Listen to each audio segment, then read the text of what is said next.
Hello and welcome to our reading for Sagittarius for the week of November 5th through 12th, 2023. This is my first time doing readings by sign. Usually I do a general reading for everybody, so this has been taking me some time to get through.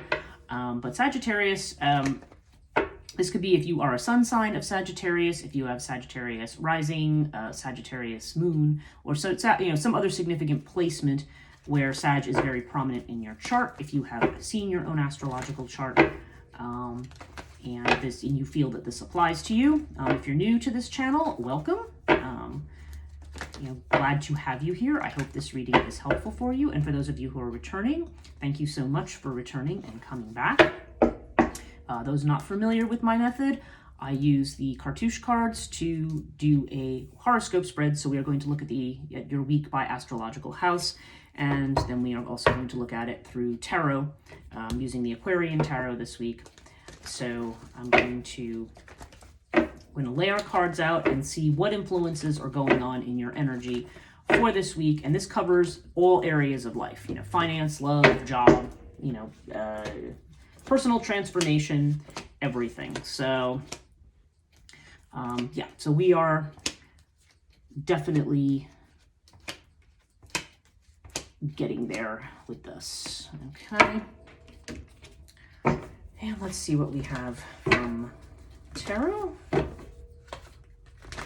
Sorry, I feel like this camera moves when I shuffle cards or when I move my arms.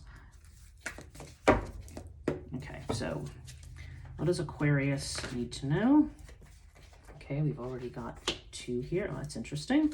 We've got air and we've got the King of Swords. So that already indicates that you may be taking a very detached perspective on something. Let's see what we have here. Okay.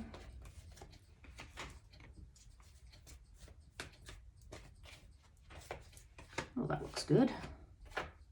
Okay. All right, so let's begin at the beginning with Aries, which is the first house, which is the house of your personality, how you present yourself to the world, how other people see you. And yeah, as I mentioned, you have air with the King of Swords. So air they both are very, very similar because King of Swords is an air element card. And this indicates taking a very detached view of things. Now, if you have been very, very worried about something or been very up in your head about something or overanalyzing, emotionally involved, this is telling you need to take a step back and just look at the facts, okay? You may be, it could literally mean that that's the headspace that you're in, but if you're not, then it's definitely telling you that that's where you want to be. You may be in a situation where you don't necessarily, emotions are useful, and we don't want to discount our emotions or anything like, any of our instincts or feelings, certainly. But it seems like whatever you're working on with yourself this week, just a regular, factual, as objective as you possibly can be, because nobody can ever be totally objective, but analysis of who you are, where you're going, how you want to present yourself. There needs to be some thought about this without overthinking, okay? The danger of air sometimes is that we overanalyze and we get ourselves stuck in a kind of loop of self-doubt. And this is just more about just stick to the facts, look at things, try to simplify, and take a very rational approach to things in terms of, what you're identifying with, how you identify what you want to present, how you want to present yourself to other people. Okay, second house has to do with finances. Okay, so we have the High Priestess. This is Taurus energy, by the way. And you have the High Priestess with the Ankh. So yeah, Ankh has been coming up for a lot of people. I feel that there is a need, again, this could have to do with spending money on something, that is luxury, something that you love. But I feel that that Ankh more has to do with how can I put this? Ankh has to do with doing what you love, okay? And doing what you would like to be doing, maybe rather than if you have a job that you go to every day that you hate, but you're like, well, it brings in a paycheck. I mean, this is definitely more about focusing on your living life, healing and health. And you have it with the High Priestess. So the High Priestess is this energy of this is the energy of the unknown or intuition coming in. It's definitely more about feeling. It could be about things that you don't have information about yet. So I don't know. I feel like, there's something to be revealed here. And in connection with your finances, I feel like it's going to be something that could be just something that makes you very, very happy, or you may be being presented with an opportunity to be able to do something that's more connected to what you feel, what you enjoy, rather than what you feel other people are telling you. What do you feel like? In order to do my adulting, I have to do this thing, and therefore I can't do this thing because I can't do anything fun for a living. Well, maybe not. But this does seem to indicate that there may be information coming in that you don't have yet, because the priestess tends to represent things that are hidden right now that we don't see. So there may be some opportunity that's coming up. Third house has to do with communications, messages, and wow, you've got the Seven of Swords with the crook and flail. So I think somebody here, Seven of Swords could indicate a saboteur, or somebody who says or does something that makes you doubt. It could be somebody not telling you the truth about something, or trying to manipulate you, doing something behind the scenes. And we have it with the crook and flail. So the crook and flail, okay, what I feel like from these two is I feel like somebody may be telling you that you're in the wrong about something. And to see this kind of indicates, first of all, crook and flail says, no, you're not. You're in the right. You have the authority. You need to be confident in yourself, confident in what you know. If there's a legal matter, this indicates that you are in the right legally. But there seems like there could be somebody coming in here who is trying to manipulate the situation, or is not telling you everything. Now, sometimes the Seven of Swords doesn't always have to be negative. Sometimes this has to do with somebody who is where negotiation might be, and it's certainly in the communication house or business house, because this also has to do with self-employment, if that applies to you. There might be some level of negotiation here, and it seems to be about something that might be potentially legal for somebody. But if it's not legal, then this just has more to do with kind of standing in your power and knowing that you're right about something, okay? So don't let somebody else come in and sway you from what you know is right. And if there's a legal matter, just be aware that there may be somebody who's not giving you all the information that you need. Again, this is a house connected with business, sometimes with brothers and sisters. So if you feel that applies, might apply to somebody. I'm just throwing it out there that is part of the third house. But yeah, there definitely seems to be a case here of not letting somebody pull the wool over your eyes with something. Fourth house is Cancer energy. This has to do with your home and your environment. And you've got the Two of Pentacles with the twins. So the twins kind of indicates the idea of either setting up housekeeping with somebody. I mean, if you're already married or in a relationship where you live with someone, then obviously you do that. But certainly there's this idea of another person being involved in your home environment. So if you live by yourself, then this could be it could be somebody moving in with you. It could be partnering with somebody on doing something for your home. You could be making renovations or changes, perhaps thinking about moving. And yeah, you've got this Two of Pentacles, so you've got a lot of plates spinning here. There's a lot of, there may be decisions to be made, and there may be a lot going on. So for somebody here, there's a lot of work being done in the home, and you may feel like you're juggling a lot of different things at one time. This could also mean that you're juggling a lot and that you need help from somebody else. So take that as it resonates.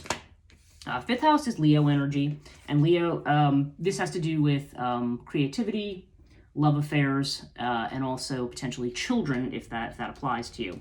So we've got Isis with the Tower, okay? So Tower comes in when we need to raise something to the ground and start over. I mean, the Tower often illuminates something. It brings in information that can be shocking, that can be unexpected. We may often perceive it as a negative, but really it doesn't have to be a negative. It can just be a wake-up call to something. So this could have to do with a child. This could have to do with a lover. This could have to do with some project that you're working on, or something creative that you're doing or trying to move forward. There seems to be the sense that there's some information coming in, some kind of illumination, or maybe something that somebody's been working towards that might fall apart. But if it does, it's because whatever it is not built on the proper foundation. And Isis, again, to me, this is very much akin to the High Priestess energy over here. So I don't know. I just feel like this indicates information that may be coming in about something.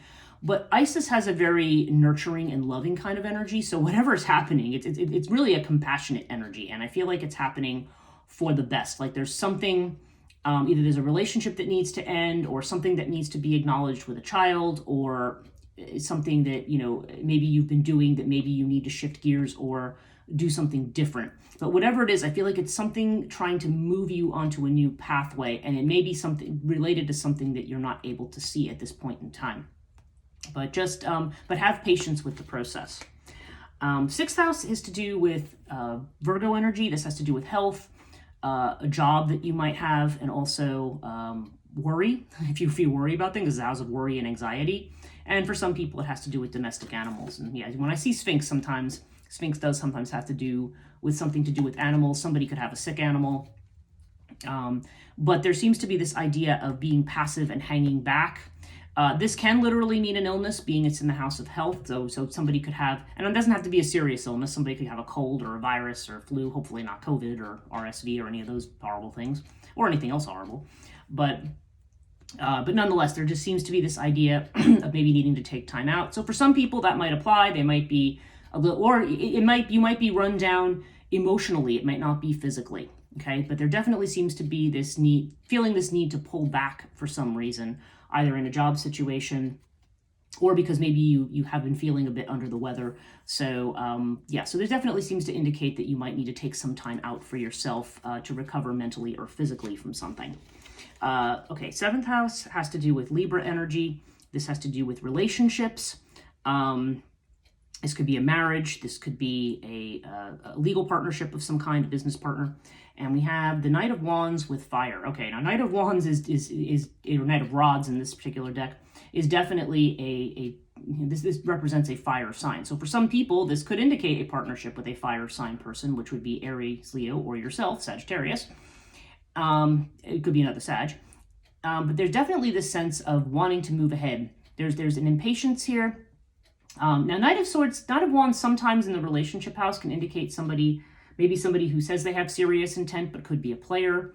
But that's not necessarily the case. It could be just somebody who is younger than you, or just somebody with a lot of restless energy. So I don't know. For me, for somebody, this is going to represent a passionate relationship.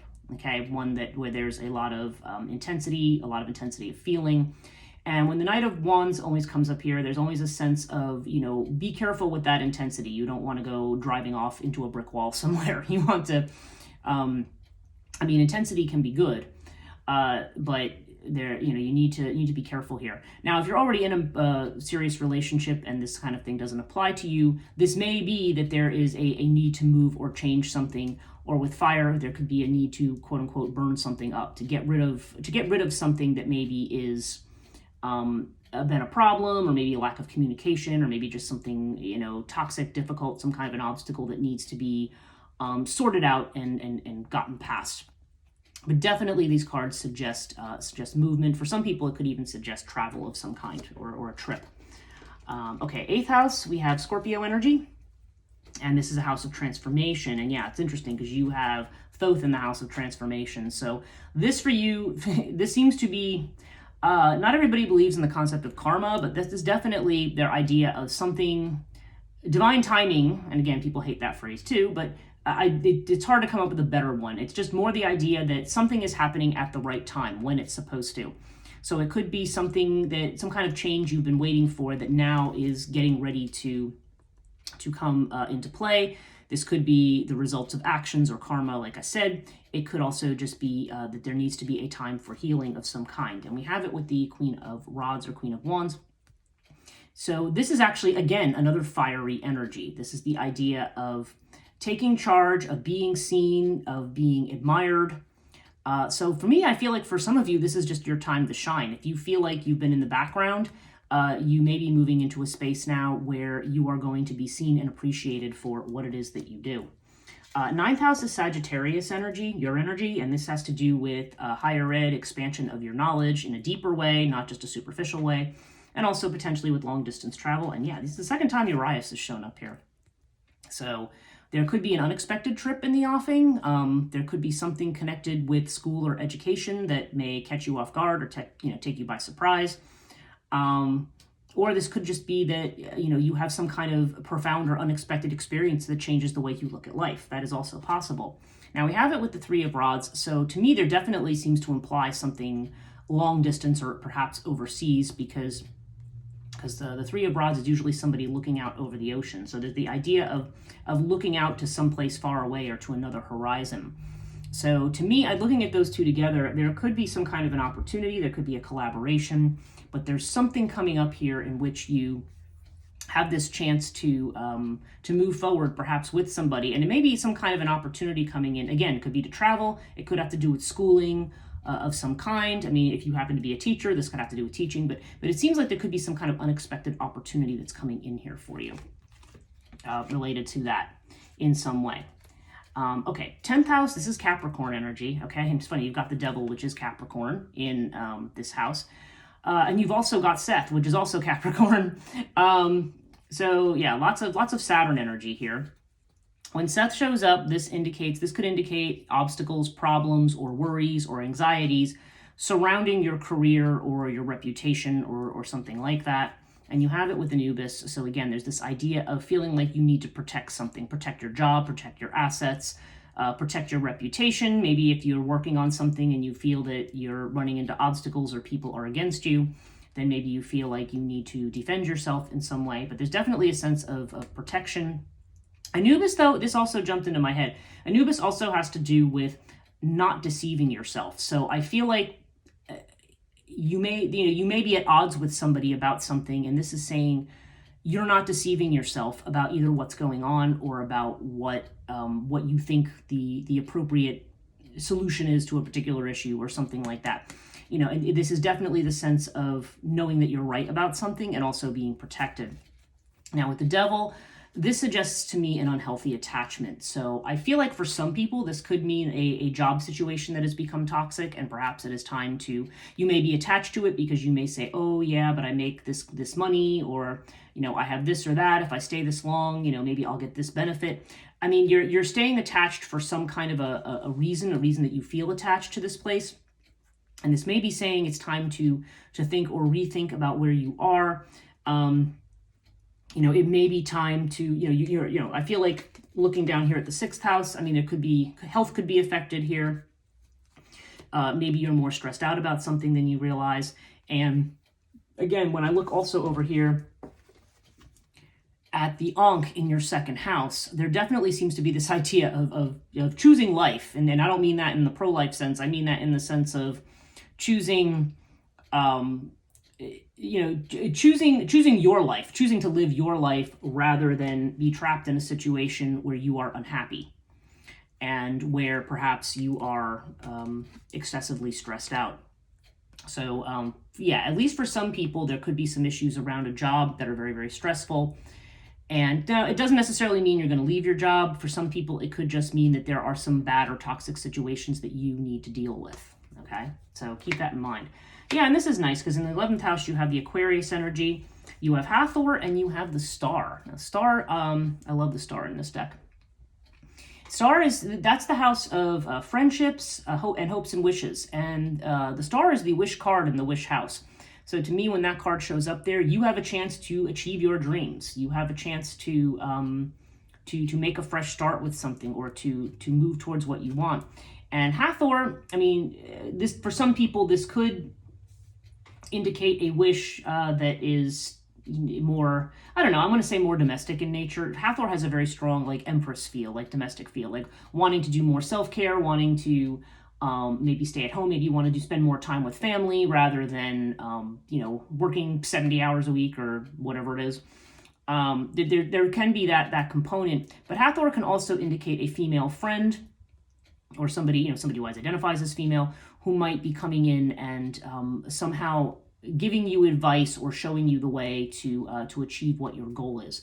So yeah, I feel like there's for this particular reading, somebody I think is in for a career change or needs to think very seriously about how their work may be affecting their health and their life, and they may want to start thinking differently about things. And looking at the facts, because I think sometimes, if we look at the what's in the house of fear, which is Pisces, this is the 12th house, there may be some fears about health right now or about how something is affecting your health. And 10 of Swords, this indicates something that needs to come to an end, but you may be afraid of that ending, and that makes sense. To me, I feel very much like it's connected with this work house or this career house. There's a strong identity that you may have with something. But again, back to the first house, you need to look at the facts. This energy often comes from either an old script or an emotional tie that we need to examine. Like if we tell ourselves, oh, well, I can't leave this job, or this is how I have my health insurance, this is how I have my money. You need to look at it and say, oh, okay, well, is this the only way that I can have money and can have health insurance? Is there another way to do this? Am I just assuming that, or is it just this is the easiest way? And even though I'm miserable, I don't feel like I have to move ahead. I mean, these are all things, I'm not saying that necessarily applies personally to you listening to this, but these are all things that we often have to think about. These are the places where we get tripped up and believe that we're stuck and that we can't make a change. So this is definitely saying a change, a change is in order unconsciously, but you may also be afraid of it. But Horus is also a very nice card because this is a card of healing, and it's definitely a sense of being supported and also being popular.